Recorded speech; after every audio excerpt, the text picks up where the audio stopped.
Malak Nadeem divisional bureau chief Islamabad से रावलपिंडी हदूद थाना रेस कोर्स कबाड़ खाने का मालिक शाह मोहम्मद, जो एक अरसा दराज से CMH और MHC हॉस्पिटल वेस्टेज का सामान लेकर अपने गोदाम में आता है और उसको साफ करके, जिसमें ड्रिप, टीके, सिरिंज और हॉस्पिटल की मुख्तलिफ अशिया होती हैं, जिसे बाकायदा तौर पर छोटे बच्चों के फीडर तैयार होते हैं और मुख्तलिफ तर्ज का सामान बनाया जाता है जो इंसानी सेहत के लिए मुज़र है। रेड आई न्यूज़ की टीम ने उसकी वीडियो और तस्वीर हासिल कर ली। इस दौरान कबाड़खाने के मालिक शाह मोहम्मद ने संगीन नताइज की धमकियां देना शुरू कर दी। उसने कहा, पुलिस को हम माहाना मंथली देते हैं, एनवायरनमेंट को भी हम माहाना देते हैं, हमारे हाथ ऊपर तक हैं, तुम हमारा कुछ नहीं बिगाड़ सकते। ज़राए के मुताबिक कुछ अर्सा कबल उन पर FIR भी हो चुकी हैं, लेकिन सरकारी इदारे और पुलिस की मुबैना मिली भुगत से ये लोग खुल्लम खुल्ला बीमारियां बांटने में मसरूफ़ अमल हैं।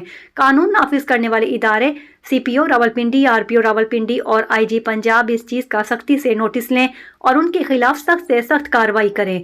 और कबाड़खाने का मालिक शाह मोहम्मद इंतहाई खतरनाक और बाअसर आदमी है। थाना रेस कोर्स को नोटिस जारी करें कि जहां पर हॉस्पिटल वेस्टेज पाई जाए उनके खिलाफ सख्त से सख्त कार्रवाई अमल में लाई जाए। रेड आई न्यूज़ बिला खौफ इंसानियत की खिदमत करने में मसरूफ़ अमल है, बगैर किसी खौफ की हकीकत पर मुबनी बदउनवानियों और गैर इखलाकी चीज़ों को मंजर आम पर लाना अपना कौमी फरीज़ा समझता है।